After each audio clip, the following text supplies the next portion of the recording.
Welcome to Beyond Synth. Please note, Beyond Synth is an explicit program and may contain inappropriate language. Listener discretion is strongly advised. Today's show is brought to you by Von Herzog, who will be releasing his second full-length album entitled Sincerely Yours, May 19th on digitally branded records. A child of the 80s, he's putting his own spin on the synthwave sounds we all know and have missed for way too long. Sincerely Yours is currently available for pre-order on Bandcamp. Order it now as a limited edition cassette tape or digital download. So what are you waiting for? Go pre-order it now at vonherzog.bandcamp.com. And keep listening to Beyond Synth, or Von Herzog will hack into your computer and fill the hard drive with only Justin Bieber music. That's Von Herzog. Sincerely yours.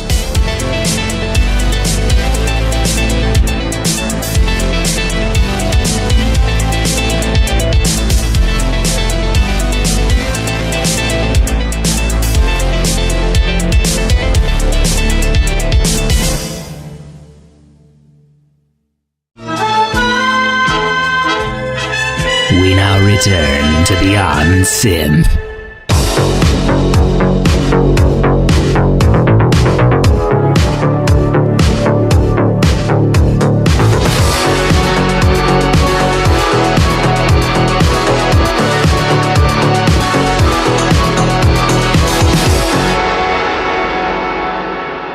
Hey there, welcome to the show. My name is Andy Last, and you are listening to Beyond Synth. This is the show where I interview artists and producers who make cool music, 80s inspired, synthwave, outrun, all that sort of cool stuff. Today on the show is Dan Terminus. So I hope you like hard, gritty electro, because that is the sort of music that Dan makes. I also hope you like French accents, because Dan has one. So just get through the business. Don't forget to follow me on Twitter. I am at Andy Last. That's the official Beyond Synth Twitter account. Please like Beyond Synth on Facebook. That's facebook.com/beyond.synth.podcast. Follow Beyond Synth on SoundCloud. That's where the show is streaming from right now, probably. And don't forget to heart the episodes and share them and comment and stuff. I like reading the comments. If you want to, you can friend me on Facebook. I am Andy Synth. If you do, just please send me a message saying that you're not a robot, so that I know that you're not a robot. Unless, of course, you're a very clever robot. The Beyond Synth theme song is by OGRE. It is the track Sure Thing off the album Calico Brawn, which you can check out at ogresound.bandcamp.com. At least every episode, somebody asks me who does the theme song. The theme song is done by OGRE. One of these days, someone's going to be able to put together a collage of every single time I've said that. But it's very important because it's one of the best songs there is. Also, thanks to Dallas Campbell for helping with elements of the intro. And if you have a moment, go check out Andy Last on Vimeo. And I post videos there. And I did I made a video for Droid Bishop, which is cool. So if you haven't checked it out, do that. Okay, the end. And now let's go to Paris and speak with Dan Terminus. Although that is probably geographically inaccurate, as I don't think he actually lives in Paris. But I don't care. Enjoy the show. I sound okay, but I look terrible. Lucky for you, you don't have a video or a camera straight to my face, because, as we say in French, I have two big wells of charcoal under my eyes. It's not wrinkles, it's rifts. It's very poetic, man. That's, in English, we just call them bags. Bags. Yeah, you got some bags under your eyes. Well, we don't say that. We say rifts or canyons or wells or dark wrinkles or dark rings. Shit. At the moment, I'm doing through multiple things like signing contracts, negotiating stuffs and everything, and I only had 1 hour of sleep. So the good thing is that I will probably be saying very poetic silly, strange things. And the bad thing is that I could also be saying total bullshit. It's sort of the reason why I really enjoy talking to Vincenzo Salvia. He can speak like that with very great images. The poetry of his language is awesome. And it often boils down to metaphors involving like spaghetti and stuff, but it's great. So let's talk about you, man. Yeah. Dan Terminus. Is that your real name? At first, I wanted to call this music project Terminus. And I found out two embarrassing things. The first one is a movie called Terminus featuring Johnny Hallyday, who is a very famous French singer, but who is also very famous for being a... How can I say that in English? In French, c'est un beauf. Did you just say beef? He's a beef? What is that? No, a beauf. In French, a beauf is like, it's very difficult to translate in English. It's a person who is pretty low class with low expectations and low tastes. And it's like trailer park metal, that kind of pejorative words. And this was kind of embarrassing, even though it was funny. And the second thing I found was a group of musicians who happened to be two psychics, and they were making music under the moniker Terminus. And I sent them a message because I wanted to use the name The Terminus or Terminus. And they said, well, if you do this, we're going to sue you. So I said, all right, let's use Dan Terminus like a persona. Why Dan, though? Is Dan your name? Yeah. Yeah. So I just said, all right, let's be me, Terminus, Dan Terminus. So it's a very simple story, I'm afraid. What is your actual history? Because, like, Dan, right? That's not really like a French name. Like, are you actually like full-on French, or were you born someplace else? Or I was born here in France. I mean, here in France. But I do have American relatives, and that explains my broken accent. There are bits of American accents in it. I could even go with the southern accent like that, farm into farms and field into fields, because this is how... Spot on. Right. Because I've been, I could speak like that, but I lost the accent with the passing of time. And, I love the USA as much as I love France. So I'm kind of like sitting on two cultural chairs, I love France and I love the USA, and I am both because I have relatives in both countries. I also I have French relatives. Some in France, different locations. Although I haven't been to France in a long time. Well, you should go. You should go to France. It's a nice country. Yeah, I've been. I remember talking to Perturbator about it. I remember my memories were like some weird old man pissing in the street in the open. Yeah. And I remember there was this terrible show. I always found with French TV, as a kid, it just seemed like there was nothing really for me. Like, I would turn on the TV and like all the shows would be like these panels where it would just be like four women talking around a table about like cultural stuff. Exactly. It didn't change. It's still the same, except the settings changed and their haircuts changed, but it's still the same. It's still the same. I mean, I know like they have those shows, in like North America as well, but it seemed like that was really like a European thing. Just these shows where it's a panel of four people and they have a guest. I remember this one drove me nuts because it had the shittiest song. It was called Frou Frou, I think. Frou Frou. Yeah. Fuck, it's got the worst fucking song I've ever heard in my life. It's like Housewives or something, because it had this title sequence where it's all these like old ladies with like shots with their kids. And it was like, because you heard like the sound of camera taking pictures, and it's like Frou Frou, Frou Frou. It was like the worst. I hate it. It's still in my head now. Par son jupon la femme. Foufou, foufou, de l'homme trouble l'âme. Even the French people hated it. But I have a question. Why were you watching this? It's what was on. I remember when I was in France and I would turn on the TV where I was, and it would be these French intellectuals talking about stuff, and I didn't understand what they were saying. Neither did I. Yeah. Neither did I. Don't worry. Or I think there was music videos, I think, on one channel, and then there was another channel where there was just old American shows dubbed Yeah. from like the 70s and shit. And then, Yeah. what else? I don't know. Goldorak? Goldorak. Yeah, the Goldorak show was very famous in France. And have you listened to Carpenter Brut's EP3? Oh, yes. Yeah. Yeah, so the first track called Division Ruine is actually the name of the bad guys in Goldorak. They are the Division Ruine. So that was very funny to actually read the title and go like, Division Ruine? Like Goldorak? What the fuck you doing, man? And when I asked him, he said, hey, sounds cool. So I said, okay. Just to give you more precisions on French television, it has always been very, very old-fashioned, which means that it's just starting to get entertaining. When I was a kid, because I am in my 30s, television was 3 channels, a 4th channel that was a pay-per-view, or, you had to pay a monthly fee to get access to the channels. And that was pretty much it. It was pretty boring compared to what we had in the USA. Mm-hmm. So when I was in France, I would always tell my parents, but why is television so boring? So I gave up on television. I preferred reading books or writing or playing the piano or the violin or going out with my friends. But French television was very boring. And this had a lasting effect on me. And this is a confession time.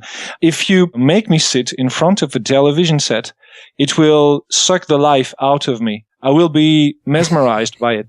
And you could play me anything. You could play me a great movie, or you could play me Mortal Kombat, or But Mortal Kombat is a great movie. It is a great movie, sir. I know we both have good tastes in movie. And yeah, Mortal Kombat Annihilation is one of the best movies ever made. But only people with second-degree sense of humor can appreciate the greatness and the beauty of that movie. Yeah. And anyways, you could even get me commercials for a cup of tea, and I will watch it. All right, I tell you one thing. I even remember some commercials in France. I mean, even as a kid, I knew like there was a difference. Like American TV was just better. Now, that's not to say like I'm in Canada and Canadian TV is pretty lame too, because we've got this issue where we kind of want to make American TV, but we don't have enough, like the same amount of money. Yeah. Or we have this issue where we're trying to, as Canadians, develop very Canadian content. It's like no one wants to make just a straightforward show. It has to be very Canadian if it's going to get, funding or whatever. Yeah. So they end up being quirky and stupid. And there have been a few really great Canadian shows, like Kids in the Hall is great, and Trailer Park Boys is pretty funny, like mostly comedy kind of things. But then the irony is, a lot of shows are shot in Canada, but they're American productions, but they shoot in Canada because of the their dollar's worth more, so they get more money out of it. But I know, like, when I was a kid, I just noticed when I was in France, I was just like, what the fuck is with this? Like, just the TV was it's just so cheap. But then it's not just France. I mean, like, Italy has TV that's like straight out of the 70s from the States. Like, they have these like variety shows, the type of shows that are like from like the fucking 60s in the States. Like, it's so bizarre. You watch them and you're like, oh my God, like it's like a time warp. You said the word or the expression. You said the 60s or the 70s. There's one thing you got to know is that the people you saw on television when you were in France in the 80s are still on television today. Yeah. And I'm not kidding. We are talking in the year 2015, and those guys are still on television. They are big dinosaurs, and they have a seat there. They have their place, and they are not ready to let it go. And some of them have been they have been appearing on television shows on different channels. They are also on the radio. They are also in the newspapers. And those guys are not ready to let go, which means that the new talents you have to keep it in the family, And when someone is proposing something new or something a bit adventurous, that person gets cast out. So that Frou Frou show still isn't on the air though, right? Like that's gone? Oh, no. It's not on the air. Oh, okay. Frou Frou. But the person who did it, Catherine Bravo, is still, I think she's either a producer or a radio entertainer, but this proves that things are so fucked up. I mean, everything is locked up by old people, by dinosaurs, people who are in their 70s and who refuse to let go. And if they say that your television show or your radio show is crappy, then it is crappy. And the only option you have is to shut up and die, because they don't want you to be better than them. Take this analogy and use it to analyze pretty much everything you see in France, and you will see that, yeah, it's kind of true for almost everything in France. Well, let's talk about cool stuff then. Let's talk about you. Okay. Let's talk about your music. Okay. I'm going to go back to the beginning here. You made an album called The Darkest Benthic Division. You are correct, sir. Tell me about that. It's an album I made when I joined the scene back in 2013. Before that, I had been writing electronic music for as long as I can remember. And I had those tracks on my good old Atari 520 STE. And I had those tracks made in the most horrible of ways because the sound was really bad. You know, like chiptune. I had all of those tracks made on my Atari. And just like a lot of people, I discovered Perturbator. And I was like, all right, this is great. It sounds great, but it sounds so much better than the things I'm doing. And then I discovered Noir Déco, and it was like a revelation. I was like, oh, whoa, it's the kind of music I've always been hearing in my head. And I didn't know how to make music on a professional level like that. So I learned. I got my first digital audio workstation, which is FL Studio 10, and I'm still using it. And I just learned how to make music. I had been making electronic music before, so I was kind of trained in knowing what an EQ is, what a chorus is, or what a compressor does, what a channel is, and what a VST is. So I was not lost. I just needed direction and guidance. So I made the tracks on FL Studio. I made them very humbly, which means that I only did what I could do at the time. Right. Which means that I didn't venture further. I just focused on what I thought I could do best. Well, it's I do like the sounds in it. It's definitely more mellow than your sort of follow-up albums. Mm-hmm. I think my favorite track was Leaving Dry Dock. Thank you. Why do you giggle? Because a friend of mine, I don't know if you know him, his name is Reznik. He's a French producer. His EP was mixed and mastered by Carpenter Brut. When he listened to The Darkest Benthic Division, he said, hey, that track, Leaving Dry Dock, is like a hit single. It would make the ladies wet. That was like, what? And yeah, but thank you for that compliment. I appreciate. It's great.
But did I tell you that I wrote a little story to go along the album? Oh, you can tell me now. As you know, I'm influenced by the 80s, roughly speaking, and the movie Blade Runner, roughly speaking. And I wanted to make my own tribute to Blade Runner. So it's like maybe there is a replicant who maybe is in love with a Blade Runner, and maybe these two embark on a boat, a Wally Power 118, just like in the movie The Island, you know, and maybe they are going on an adventure crossing the ocean. Maybe it's that. And maybe they reach the end of their adventure in a place called the Underwater City, which is also the name of a track. There's nothing too exceptional, but it's just that I like writing a little story just as a backbone to an album. In the actual story, did you write the word maybe that many times? Yeah, every time. All of my sentences start with maybe. Because, you know, I'm a coward and I'm not sure what the outcome will be. So I always go like, maybe this album will be good. I don't know, maybe, or maybe it will be a piece of crap. I don't know, man. Hey, man. I just want to sound nice for a moment because I'm French and I'm supposed to be arrogant. That's why. You can put on a whole character here. That's part of the fun. You can just come on and be like, hey, I'm trying to think of like French swears. Sacre bleu, nom de Dieu, bordel de merde. You could say that as well. Because I forget, right? Because Quebec has different ones. Because tabernacle isn't a France one, is it? Tabernacle. You just tabernacle, we don't say that. I mean, maybe we used to say that in the 16th century, but we don't say that anymore. Our cousins in Quebec say that. They say tabernacle, they say Chris de Calice. Enculé! That's the enculé. One. Yeah, enculé is very French. All of the French people use it. It's enculé basically means a person who was fucked in the ass. That's it. Yeah, so there you have your meaning. I'm sorry.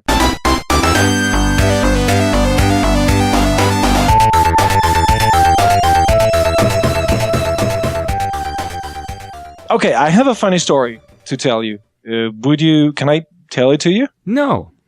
Okay, I can fuck off and die. Thank you. I really like you as a host. You're really great. Andy, may I fuck off? Oh, yes, sure, please. Just start all the sentences with maybe. That's all I ask. All right. So maybe I'm left-handed, and maybe when I was a kid, maybe I was teaching myself to write with both hands, because maybe one day my French teacher grasped me by the right hand, and maybe she slammed my right hand on the desk and she said, now boy, you may be a cheeseburger eating offspring, but you have to choose one hand. You can't be using both. So maybe why would she have a problem with that? It's not a bad thing to be ambidextrous. I mean, like, what's the harm in knowing how to write with both? Were you writing really poorly with both hands? No, it was, maybe I was writing the same. So maybe she was infuriated because maybe this was friends. And, fuck. Can I stop saying maybe, please? Yeah, of course. But I just, it frustrates me when I hear stories like that, when you just hear about teachers who are just shitty. Because it's France, and in France, there is God, and God is the teacher. And then there is the murk, the primordial mud in which the people with no brain and no mind are swimming all day. And the teacher, if the teacher wants you to get out of the primordial ocean, they will take you out of this ocean. So you do not have to question their authority or to question their knowledge. You see what I mean? I enjoy the poetry of all this. Oh, thank you. Thank you. At last, someone who recognizes my genius. Thank you. I feel honored. So anyways, back to this left-handed topic. I taught myself how to write with both hands because on that day, when my teacher slammed my hand on the desk, I was completely terrified. And I would write with my left hand because I started writing with my left hand, when I was a kid. And I didn't show anyone, not even my parents. Not until last year did my mother see me writing with both hands. And she's like, hey, you're left-handed now and you're right-handed? What's going on with you? And I'm like, hey, come on, Mom. I taught myself how to write with both hands. And she was like, oh, it's time you let me know. I never knew that. Being left-handed in my situation was something really bad. And I still Don't know why. In France, you had to choose a side. You could not be both. Mm-hmm. You were either left-handed or right-handed. So fuck it, man. Yeah. And, but I'm playing the guitar left-handed, but I'm using my computer mouse with my right hand because a friend of mine taught me how to play computer games with my right hand. So I feel completely handicapped to play with my left hand. It's interesting, though, because when I was young, for some reason, again, this was just because my brother used the mouse this way, and I never quite understood it, but my brother would use the mouse upside down, and so I learned to use the mouse upside down. I mean, I eventually retrained myself to use it normally because it didn't really make sense to use it upside down, but I used it upside down for a long time. And it's funny how, like, it sort of changes your whole perspective on things. The reason why I ended up just changing the way I use the mouse is because mice were never designed to be used upside down, so the wire was always coming out of the mouse the wrong way. But now I use a trackball mouse, and so you can track however you want up the screen. Oh, really? You're using a trackpad or trackball? Trackball. Ah, okay. It's so much better. When I made the switch, I know when people would come over to my house and they would be confused at first to like use a trackball mouse, but they're so much better because they sit in one place. You don't have to move it around the desk. Like it just sits in one place. You rest your hand on it. You just use your thumb to like move the cursor around. Yeah. It's perfect. It's very natural. I had a friend who was doing the same thing you did, but with a joystick. I remember playing with him on a CPC 6128, and he had an inverted joystick. And I was like, man, why are you doing this? And he felt it better this way. Maybe that explains why I've been an inverted look player for so long. No, you know what though? Inverted look makes sense. And I may have talked about this on the podcast before, because I sometimes have arguments with people about like inverted controls versus not inverted controls. But I use it specifically for games that involve shooting, like first person shooters or third person action games. But the reason is it makes complete sense. Is that one joystick is basically your look, right? And one joystick is your move around. But if you're playing a first-person shooter, you're not controlling the character's eyes. You're controlling a gun that is basically attached to the person's hip, right? Like that's what you're doing. You're not actually looking around the screen because the gun is always in the same position. Yeah. So essentially, if you envision what your character is actually doing, when he looks up, he's pulling back. He's pulling back, yeah. So when I play inverted and people are just like, yeah, but you're moving the cursor up, so you want to push up. And I'm just like, yeah, but the guy's not pushing up. He's pulling back. And so it makes complete sense to play inverted controls. But then I wouldn't play inverted controls if I was playing like Super Mario or something because that doesn't make any sense. But for shooting games, it makes complete sense. And so when people talk about that, I'm just like, yeah, but you're not...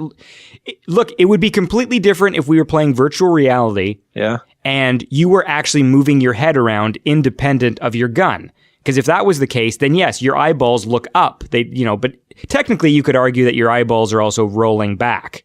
So you could still make the case that inverted would still make sense. You got me down on my knees with such an explanation because it's one of the best explanations I heard. I don't know if you remember, but I told you that one day my inverted look player skill was gone. I woke up, I started playing a game, and I was like, oh, it feels so wrong. And I had to revert to not inverted. And it was a tragedy for me because for years I had been playing inverted look. And I don't know why. It's just that I had been playing... I mean, I don't know if something happened or if some neurons fried in my brain or if I spent the night at a place and I was drugged and... Was there a period of time? Had you like not played like a first-person shooter for like several months or was it literally like a switch that happened in like a day? I remember playing a lot Soul Sacrifice on my PS Vita and it felt very uncomfortable. But I mean, really, and I had to switch to non-inverted control on Soul Sacrifice in order to play correctly, to play properly. And then when I got back to playing my old games, I think it was Bulletstorm, which is a game that I really like, I just couldn't play on the inverted look anymore. And I still can't explain why. It actually got back to me. Well, today I'm feeling better. I'm cured. I'm playing inverted look. So I feel like I am a rejuvenated man, but I don't know what happened. You know, like when someone has a concussion or an accident and that person wakes up speaking Russian perfectly, whereas that person is Italian. And the person is like, and you're like, what the fuck? With your whole like right hand, left hand thing, if you're holding a controller, what hand is doing the look and what hand is doing the walking, right? Because when I play, so my left hand does my aim or look. Wait, or does it? No, hold on. Grab a controller. I would have to go grab a controller and see. What do I do? Now I can't even answer that question. Never mind. It's a shitty question. I don't even have an answer. Hold on. Fuck. Give me 2 seconds. I'm going to go put a controller in my hand. Go ahead. We now return to Beyond Synth. Okay, let's see here. So when I'm walking around... Okay, I put a PlayStation 4 controller in my hand. Okay, so what happens? Does it vibrate? Does it feel good? Okay, so I use my dominant hand. I use my right hand handles aiming. My right hand is the thing that's moving my head around, and my left hand is doing my walking. Movement. So I will have to ask you to check one thing. You will have to check if Turok on the Nintendo 64 had a left-handed setting on the game controller. Because if I remember well, when I was playing the first Turok with my little sister, there was a left-handed control setting. Yeah, because on the N64, basically with all the shooting games, which in GoldenEye did the same thing, you could use the D-pad or you could use the C buttons. Exactly. Because it was Turok that taught me. I mean, because I loved Turok. Like, when that game came out, like, GoldenEye was still, like, the height of it, but... Turok was awesome. Yeah, and it taught me the computer style. Like, like, you've got your forward, back, left, and right. Because by the time I got to GoldenEye, people were using the default GoldenEye controls, which were weird, because it was, like, the one joystick looked up and down, but then turned left and right. Like, it was a weird setup. Mm-hmm. And so we would use control style 1.2 or solitaire, as it was called, which would I remember. Yeah, and that basically was your dual control, which is why it always pissed me off that the N64, granted, was not a good controller. The joystick got all this white powder in it, and it would break very easily.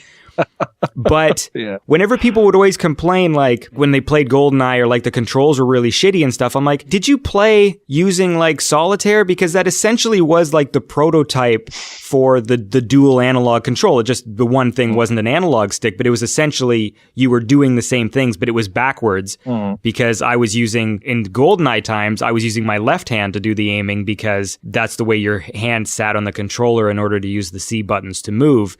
So when I moved over to the playing first-person shooters on like PlayStation and Xbox and stuff, I had to retrain myself to do it backwards. And now when I try and play GoldenEye on like an emulator, I have to switch. Oh, the futility. Yeah. How time flies. How time flies. Let's switch back and talk about your music again. You did this EP called Reverie. Reverie. That's, you are absolutely Reverie. Oxocubes. So... That's what I remember, too, when I was a kid, was this ad for OXO cubes. The things I remember from France was this stupid frou-frou opening song. And then come on, not again. And then this ad for OXO cubes. And I remember the song was sort of like, OXO cube, petit cube, or something like that. I don't know what they were saying. Oh, yeah. It kind of takes us back. Hey? Yeah. Okay, I have to dig in my memories because it rings a bell. Okay, so back to Reverie. Tell me about the track. I think my favorite track on here was something called Pepperoni Auto Drive, which I'm assuming was some sort of a joke title, but let me... Yeah. I knew it. Reverie was an EP that I did completely for fun. Back then, people were telling me that I was too dark, that I was making a dark music that was menacing, ominous, and I disagree because I like knowing how to make all sorts of music in terms of electronic music.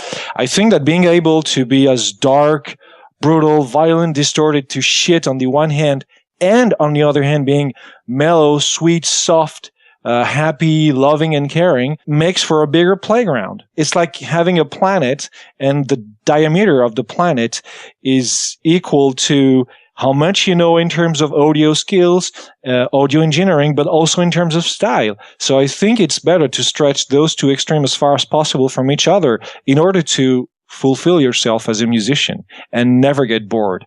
Anyways, back to Reverie. I did it completely for fun. And I commissioned my official artist, Luca Carey, who is a wonderful painter. If you haven't checked his work out already, please do.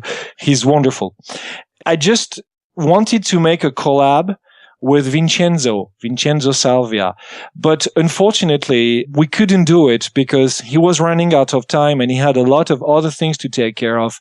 He apologized for not being able to make it. And I was like, it's okay, Vincenzo, we'll make something together later. And I just kept the song as it was because the name Pepperoni Auto Drive is a joke that Vincenzo and I had about Kavinsky, which was basically replacing Kavinsky's song titles with spaghetti, pizza, caciocavallo, prosciutto, brugnato brutto, all those Italian words that are both insults and food names. Yeah. And I kept the name because I thought that Vincenzo really nailed it. And by the way, the vocoder voice you're hearing in the track is actually me just saying Pepperoni Auto Drive and putting the voice through a vocoder. Pepperoni Auto Drive.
I think this EP is just like the painting that Luca did for me. It's something that is very happy, and I had a lot of fun doing it.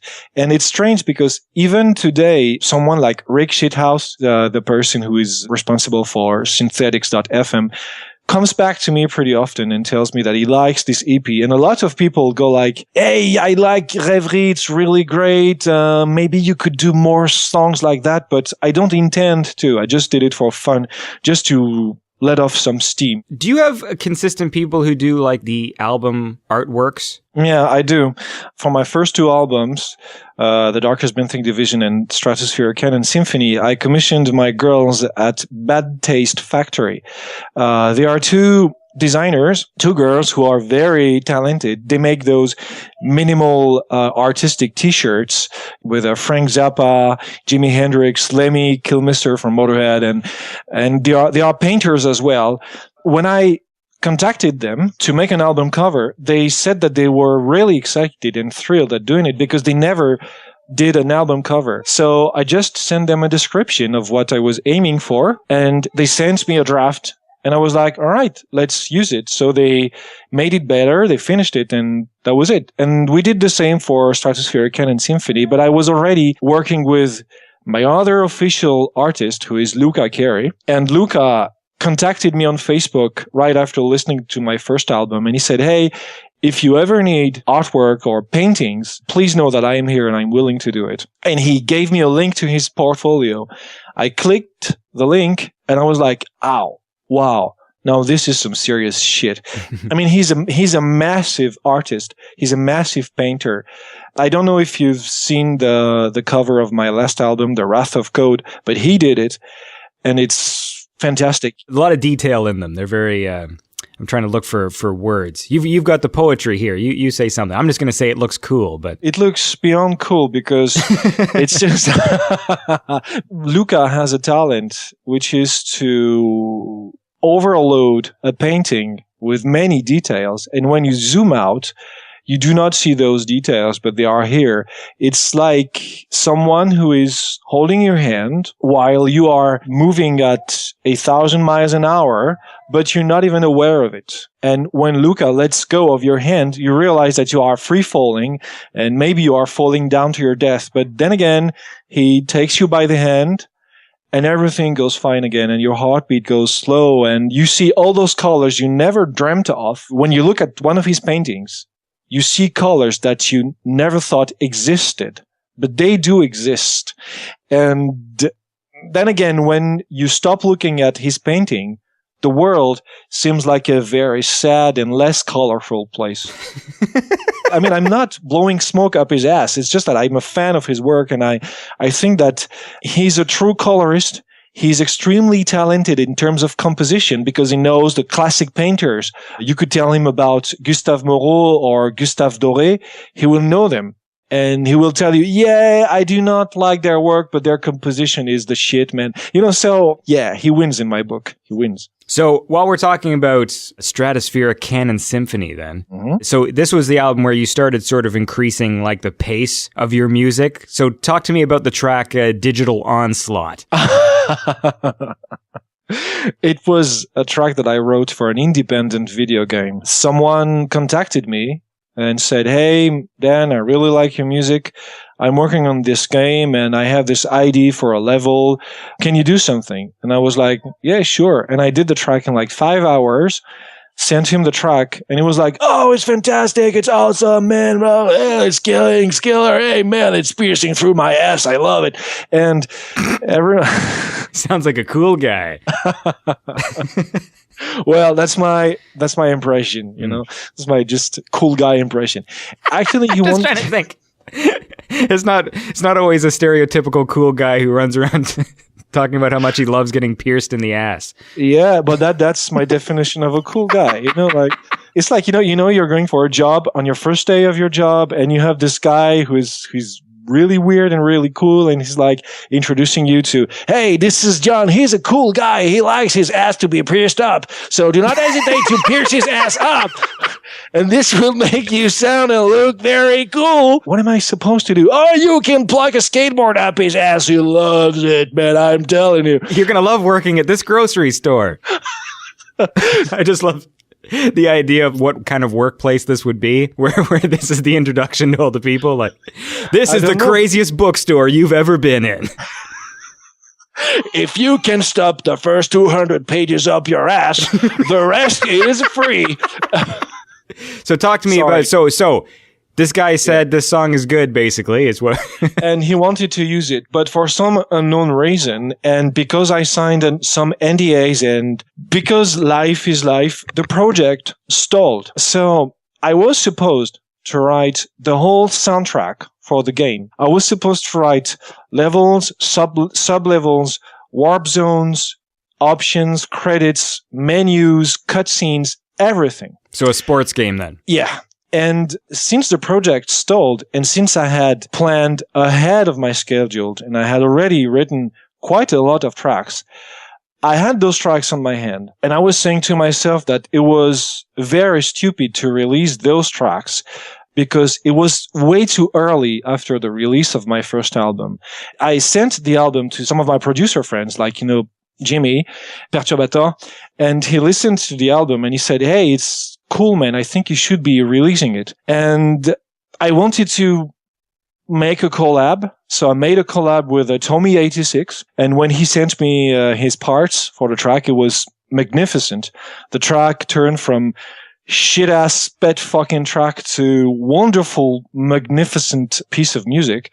I put the tracks together, send them back to Jimmy one last time. He said, hey man, it's really cool. It's a great album. I like it. And I released it saying, all right, let's see what happens. Maybe people will hate it. Maybe people will like it. And people loved it. So I said, okay, then that is for me. As long as people play one of my tracks in their iPod, in their car, while getting their ass pierced or anything. If they say, hey, this track is good, I like it, then the rest doesn't matter to me. It's all that matters.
I want to entertain people with my music. Mm-hmm. Dark music, happy music, fucked up music, distorted fuckery all over the place.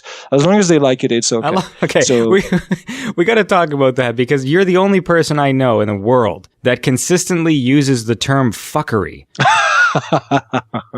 That's a trademark. This is one of your favorite phrases that seems to pop up again and again when I see your posts and stuff. So define for me. Fuckery. Yeah. Okay. Fuckery is the equivalent of bordel in French, spelled B-O-R-D-E-L. And bordel is basically brothel or whorehouse. Mm. For example, you could be asking to someone who is a fan of Beyond Synth, hey, what did you think of the Dan Terminus episode? And that person could answer to you in French, oh putain, c'était le bordel. Which would be, oh fuck, this was the bordel. Oh fuck, that was such a fuckery. That's it. So it's a pejorative way to either say, it's cool, it's really cool, or it's bad, it's really bad. Depending on how much the person who says it likes brothels. Because if someone's saying like, I've had a hard day at the office and I'm just going to take a little trip down to the fuckery. So to get your ass pierced. Yeah. Does that work? Yeah. It could work.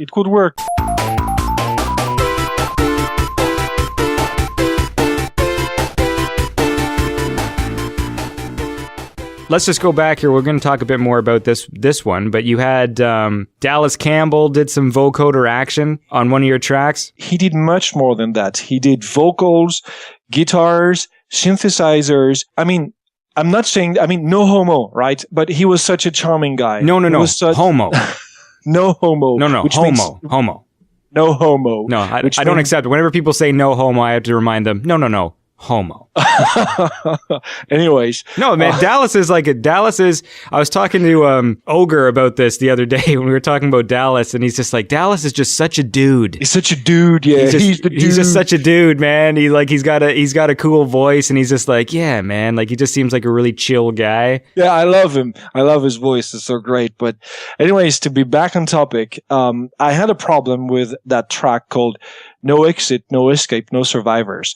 Because a singer was supposed to record vocals for me. I'm not going to say who, because she has been very polite and very elegant, but she jumped off the bridge at the 1 week before the deadline. So I posted something on my Facebook, and Vincenzo, as usual, suggested that he could be doing something for me. He said, hey, maybe I could sing a little something and pitch the voices up, and I will sound like a woman, and nobody will notice. Maybe then it's okay with you. I can do that if you want. And I said, oh, Vincenzo, maybe we could do that. And Dallas joined the conversation, sent me a private message, and he told me that maybe he could be doing something in 1 weekend only. Because he was moving, he only had his Poly 6 synthesizer, his guitar, and his vocoder. And he said, give me 1 or 2 days, and I will do something. So he recorded guitar parts, synthesizers, and everything. And he sent them back to me going like, hey, maybe I was a bit too much 90s pop music, but I think you're going to like it. And the result was excellent. It was brilliant. I mean, he took the track to another level. And I said, Dallas, how can I ever repay you? Do you want some royalties? He said, man, don't mention it. I don't need royalties. I wanted to pay him. I wanted to send him a bottle of wine or a bottle of champagne. I wanted to send him a gift and he refused, and he asked for nothing in return. So he truly is a fucking gentleman. You know, not a lot of people do that, you know, in the scene. Not a lot of people do that just for the sole purpose of doing something cool. Yeah, I mean, even when it comes down to this show, I'm going to charge you money. Okay, how much? I don't know, like fucking $300 every time it's played. Every time I say the word maybe, or every time you play the show? Oh, that's a great idea too. Fuck, I'm going to charge you. Listen, you're going to get a whole bunch of bills in the mail. I just opened up a PayPal account. Okay. So that's great. So you can just digitally send me the money, man. This is perfect. So I can be slinging shit into your face and you will consider this a payment. Yeah. Man, you are the best business partner ever. Yeah. Hey, this is Andy. Shit in his mouth. Yeah, this is called payment. Hey, 2 kilos incoming. 3 pounds. Eat this, Andy. Who is that guy talking to? It's just me. You know, I'm French, so when I'm doing an impression, I'm talking to invisible characters, or I stay in character. Yeah, but see, that's what I'm asking you. Who is the invisible character that he's talking about this payment opportunity to? It's Mr. Let's call him Gaylord Horsebucket. I like Gaylord Horsebucket. He seems pretty cool. He's wearing a French straw hat. He's got a tie. He's got a suit. And he's wandering the countryside looking for unique payment options. Tell me about the track Solar Maxima. I like that one. It's got this little plingy bit that sort of was video gamey. It was supposed to be a track to go along a cutscene. It was supposed to be very cinematic. And I used sounds that were aggressive, but not that much. There are some distorted fuckeries here and there, but not that much. And I really wanted to make something that would be dancey and groovy in the same time. I think I fucked up, and in the end I loved the result because it was completely unexpected. I wrote it in I think 10 hours, mixing, mastering included, and when I really sent it to it, I was like, hey, it's actually good. It reminds me of a spaceship taking off into space and going on a mission to somewhere else in the galaxy, on the other end of the galaxy. Let's keep it as it is. And that was it.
The title, Solar Maxima, is just an approximation of a scientific term that I do not really remember.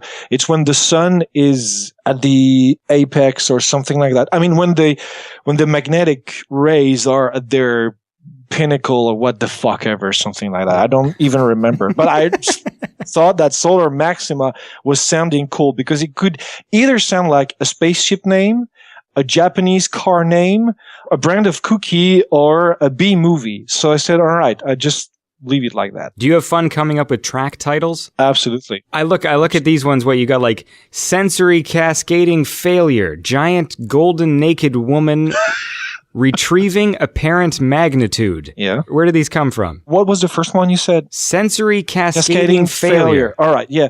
That's in my first album. This is supposed to be a chapter in which the rogue Bladerunner has his like a psychotic breakdown. He's trying to love a person, to love the replicant, but he can't do it. So he's sitting on the desk of the boat and he's breaking down. His spirit is breaking down, you know. His mind is like a very old coat that you put on a coat rack and you never put the coat on again because you think it's very old and you don't want to wear that again, but you don't want to throw it to waste either.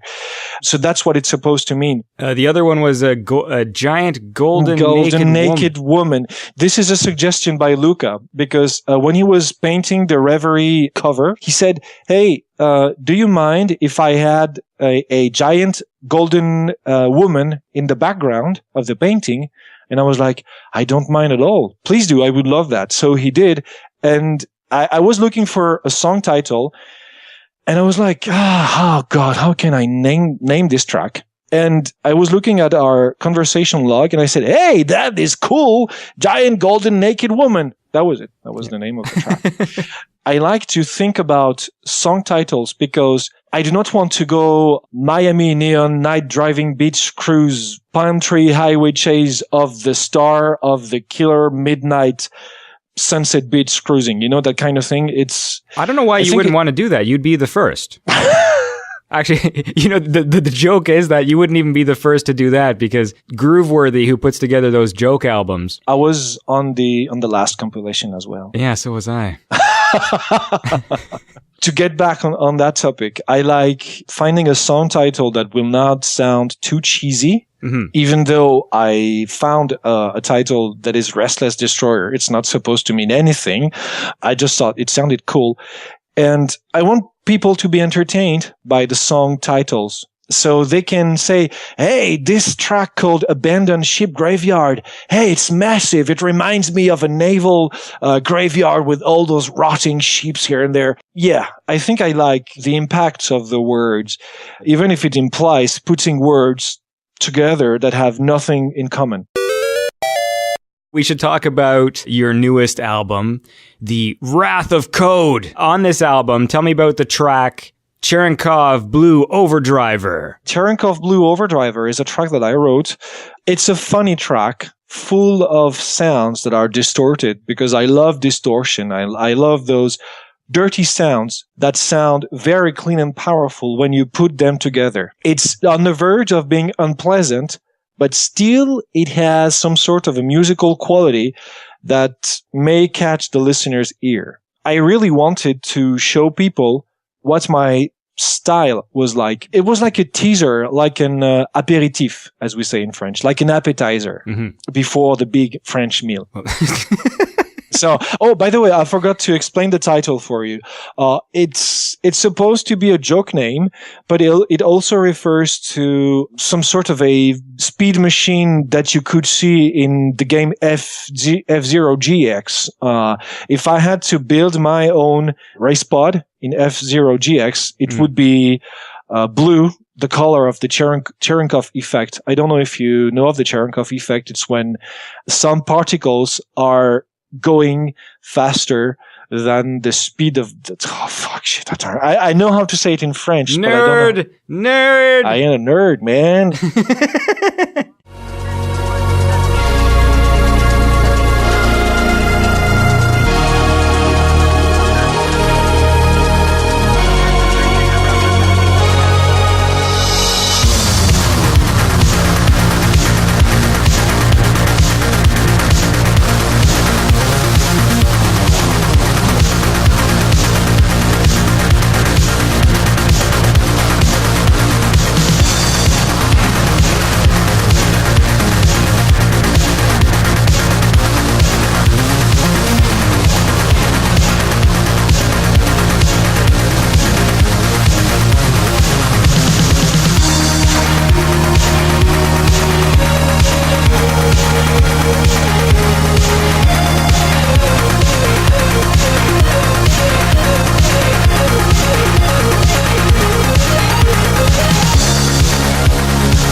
I live in the countryside and I live in a house that is, well, actually it's not a house. It's a castle.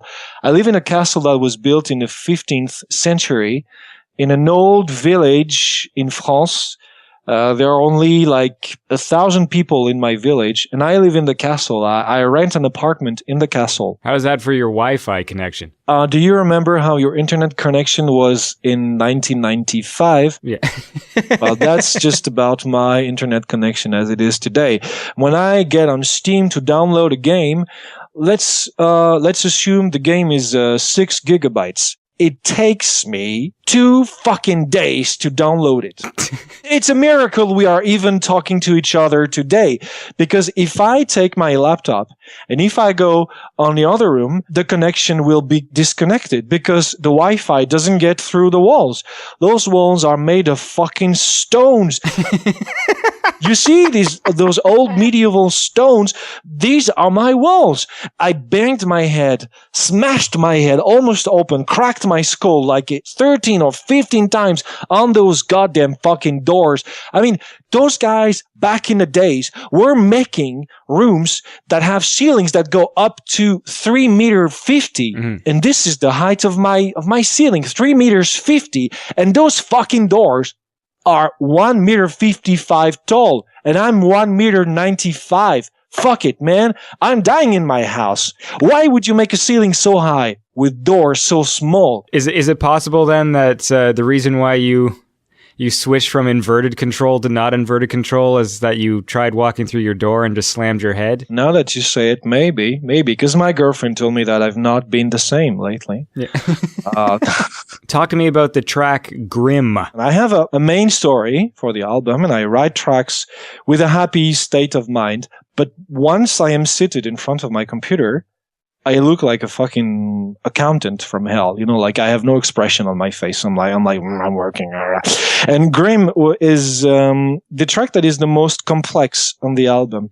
In fact, I wrote a first version and I was not too sure of it. So I sent it to one of my producer friends whose name is Mustache Machine. He's a fucking cool dude and he's a very talented musician. Anyways, and he said, it does not sound very good. You should maybe change this or that. And I said, okay, so I'm going to mix the track differently as if I was making a Sebastian track. I wanted to make tracks like him because he's like the reigning king of electro music in France. He's the very respected guy. Does he do a remix of the Frou Frou song? I don't know, but you should ask him. I think he would be proud to do it because he's always up for fucked up things.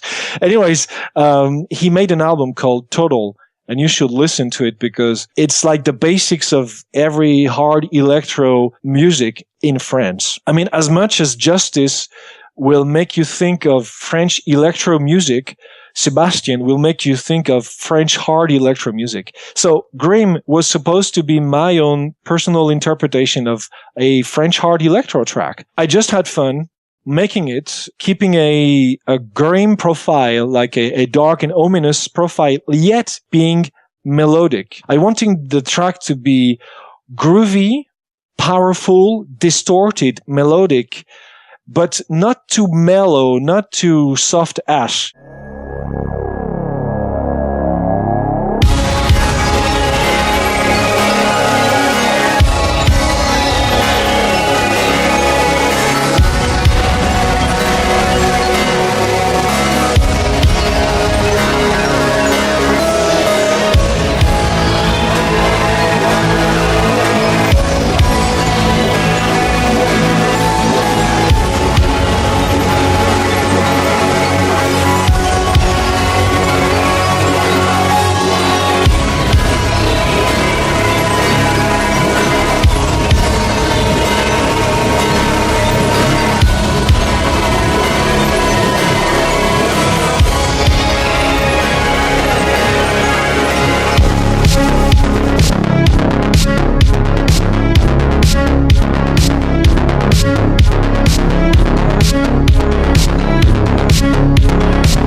I like this track because it's not too noisy, it's not too loud, but it's right on the verge of being unpleasant, which is what I always aim for. Is it like good music to be riding around on your motorcycle? As I told you, I live in the countryside, and I live in a place where there are ancient things. Like, I live in a village in which there is a little church carved out of stone at the entrance of a very big cave. This place is called Les Grottes de la Balme, the caves of La Balme, Balme. I live in a village near this place, and I take my motorcycle to just ride in the countryside, in those places where no one goes, on deserted roads, and you can ride for hours, and the only people you will see will be the farmers on their big tractors, and one horse, 2 cows, and that's it. And you ride in the open. You don't necessarily have to speed or to go very fast. And I'm not a fast rider as well. I like taking my time. And you will see those abandoned, crumbling churches, those old farms, the ruins from another time. I even live near an ancient sacred place that is called Larina. It's Larina. You may find pictures on it. It's a sacred place. On it, there is an old, what's the name in English? Necropole in French, which is necropolis. The place where you bury the dead. Well, like a crypt? No, not like a crypt. A place in which you carve coffins in stones, and you put the bodies there, and you put so much bodies that it becomes. I mean, necropolis is a word in English, but I don't know if that's the same. Like, that's a crypt, right? Or is the difference between a crypt is because in a crypt you actually have coffins in it? Exactly, because a crypt is in a church or in a castle, and there is a crypt actually in the castle I live in. I wonder what the Wi-Fi is like down in the crypt. So tell me then, so you're driving around a fucking necropolis on your motorbike. Mm-hmm. Does this story end with you crashing and then forgetting how to play video games? Or? No, I never crashed in the countryside. Never, ever. I crashed in a city once because a pedestrian, I don't know if it's the same in Canada, but almost. Yeah, pedestrians have the right of way. And she didn't leave me any chance. She leaped at me. I was slowing down at a red light, and she jumped at me. She leaped at me for some unknown reason, and I had no other choice but to avoid her, to dodge her.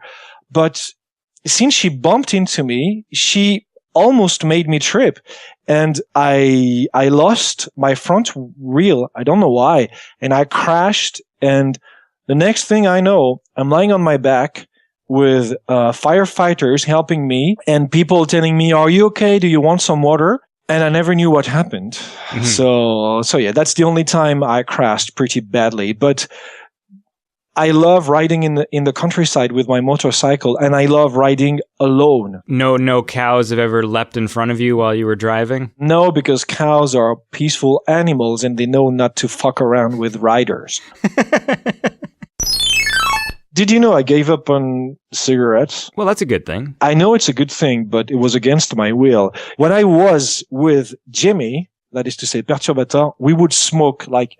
Perturbateur! Yeah, you're saying it good. Perturbateur! Perturbateur. J'aime beaucoup la musique de Perturbateur. Il habite à Paris, il aime beaucoup Champs-Élysées. Et c'est un gros fils de pute. Fromage. Anyways, when I was hanging out with him, we would chain smoke like crazy, like 2-3 packs a day. It was really crazy. And I discovered that I got asthma. So no one cares, but this reminds me of this very... That's a great way to start anything. Yeah. So anyways, nobody cares, but I got asthma. From smoking, or you just had it? I don't even know. One day I was at work and I just started coughing, spitting my lungs like crazy. And I went to the doctor and he said, "Hey, you got asthma. You should stop smoking." So I stopped smoking because I had no choice and I was fucking sick. And it's been 6 months. And now when I smell a cigarette or when I try to smoke again, I puke. I can't stand tobacco or cigarettes anymore. And that's a tragedy because I don't do drugs. I don't do alcohol. I don't drink alcohol because I hate it. So I drink tea for the whole day, like 9 or 12 cups of tea a day. Yeah, well, that's the thing. Like, caffeine seems to be the thing. Like, everybody I know who, whenever they try and stop smoking or quitting a thing, then they end up upping their coffee intake by like 2,000%. Exactly. For me, caffeine just makes my heart, like, I just feel it. Because I'm really sensitive to, like, when I put things into my body. Oh, like, really? I drink, like, I don't mind drinking. But yeah, the reason why I don't do drugs and stuff like that is because I feel like I can tell what it's doing to me, and instead of just enjoying the experience, I'm just acknowledging every step of like, okay, now I'm forgetting how to talk right. Now I'm doing this. And booze is different because booze dulls that part in your brain that makes you think too much, which is why I don't really mind it. But then again, my body's, I can't really get drunk. That's another thing. For some, like, and I'm not saying that to be cool. Like, I can't get drunk because my body will throw up before I reach the point. Like high school, whenever I would drink, I would get drunk 10 minutes before I ended up throwing up for the rest of the night. So I would have that 10 minutes where I'm like having a blast and running around acting like an idiot, and then just fucking, time to go upstairs, and then the cavalry's coming. So when I was in high school, I was always the one who was sober because I wouldn't drink. And let me tell you that it's a very painful and embarrassing situation when you are the only sober person into a crowd of roaring pochetrons, as we say in French, people who are drunkards. You cannot have a conversation, because people come to you, hey, Dan, I really love you, but I mean, I don't love you in a gay way. I love you in the bromance way, Dan. I really love you. And then you have those girls who are very beautiful, elegant. They are shining bright, those beautiful French girls, and they come to you and they're like, hey, Dan, no, my pussy is so dry. And you're like, a drunk girl actually told me that. In French, she told me, hey, Dan, ma chatte est complètement sèche, which is not very elegant. And when you are sober and when you see humanity decaying in front of you, and the next day you go to your friends and you're like, hey, you remember what you said last night? And your friends go out of their bed and they go like, oh, my hair are inside my head. What did I do? Yeah, when I was young, I was one of those kids too, like in high school, where for some reason I had a point where it's like, I don't need to drink to have fun. And then around like grade 10, I was just like, yeah, I might as well. It wasn't that big of a deal, but I was never like a huge drunk. Like I had friends who were like huge drunks. Yeah. But I just, I enjoyed myself. But even at the start, I wouldn't drink beer and stuff. So I was always drinking these coolers. There's this shit they sold here called UFO, which was essentially like lemonade, like those, like that fake kind of lemonade with alcohol where it's like lemonade, but it has a very like sulfury taste to it because it's all fucking chemicals. Oh, we call it donkey piss in French. Yeah. Well, it's probably what I was actually drinking. And I remember like it would get me wasted, but then I would get so sick. And it's not fun. Like when you throw up on beer, it's kind of like foam. Yeah, it's like eating rotted fish. Like you're going to a restaurant and you're eating fish that is not really good. So you eat the fish, it's not very good. But when you throw up, it's not even better. It's worse. So, I mean, throwing up good fish is okay. Throwing up good alcohol is okay because your vomit will not really destroy your teeth with the acid, but when it's bad, it will destroy your teeth and ruin your breath for days and days. This is a great conversation. Yeah. I love it. Really, I'm loving every second of it. It's so great. Well, we can probably wrap it up, but we've had like a lot of fun here today. Maybe you can just tell me a little bit about the title track off of Wrath of Code. The Wrath of Code with my friend Jimmy Perturbator is a collaboration that we have both wanted to make for a very, very, very long time, but we never had the opportunity to do so. One day I told him, hey, Jimmy, I'm working on my next album. I would like you to be a part of it if you don't mind.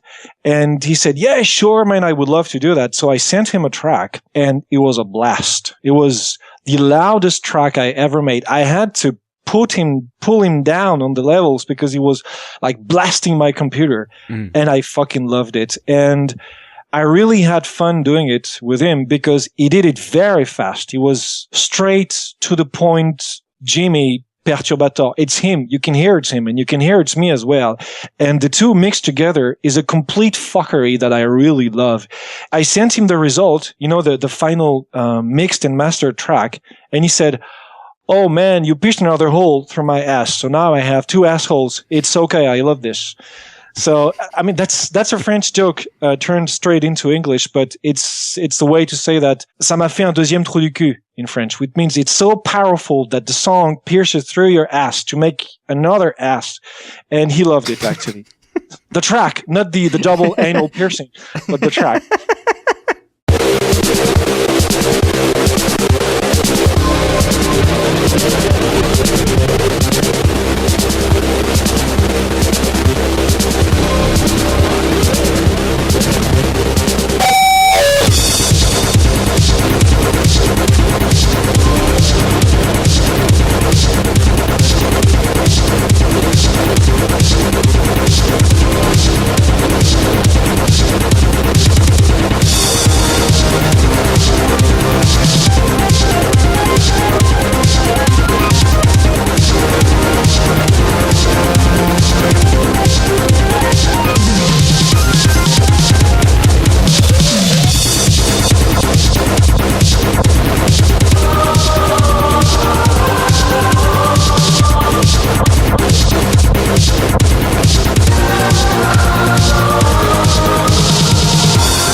That's no secret.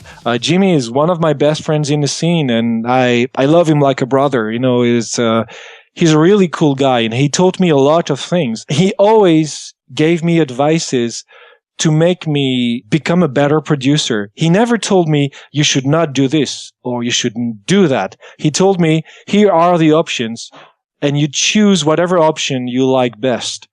And thanks to him, I could fulfill myself as a producer. And this happened with other producers I wanted to have on the album. My friends in the scene like Carpenter Brut, he's a really cool guy and he's a good friend. Ghost, also, Noir Deco, they are my ultimate mentors. Guys like Tommy86, Nostalgic Fantasy, Resnick, The Hunt, all those guys are good guys, but with Jimmy, it's different. It's like, we're like brothers, actually. We're like bros. And I'm not supposed to say that, but when I visited him in Paris, I actually slept in his bed. That is true. And that is true. But he slept in the sofa because, I have problems in my backbone. I have very weak bones and I have a broken back, actually. I can stand, I can walk and run and jump, but my back is very sore. And he saw me taking those pills, those muscle relaxants. And he told me, hey, man, you are a very tall guy. Take my bed, sleep in my bed, sleep in my sheets. It's okay. I will sleep on the sofa. I'm used to it. There you have your exceptional pieces of information. I slept in Perturbator's sheets, normally reserved to him and his girlfriend. So yeah, I feel privileged without revealing privacy or intimacy. We fucked. No. But, actually, there's a joke going on about Perturbator and I that everyone thinks we're gay. So we're not telling the truth because we're not gay. He has a girlfriend. I have a girlfriend. Sounds gay to me. Sounds a little. I received a message from a fan who is gay and who told me, hey, what you're doing for gay people is really great. I like the way you came out. So Amazing. Immediately when I received the email, I was like, oh, fuck, Jimmy, I got to tell you something.